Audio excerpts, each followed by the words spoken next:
Yau zan nuna muku yadda na dawo da NIN number na wadda ya ɓata tare da amfani da waya na kenan. Ba tare da ɓata lokaci ba, abubuwan da kake buƙata dole ya kasance a cikin wayar naka.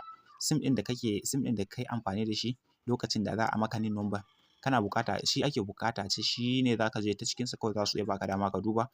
Sai suna buƙata a cikinsu ya kasance akwai naira 20 saboda charges fee da za su ja maka. In SIM ɗinka MTN ne, Zen ne ko Glo ne, duk za ka yi amfani, naira 20 kawai za su tura maka NIN number ka. Abun da kake buƙata za ka shigo cikin dialer naka ka danna *993 *996# sai ka danna call.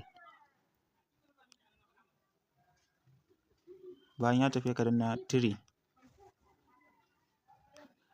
Daga nan za ka ga gashi nan 1 NIN retrieval nan sai ka danna.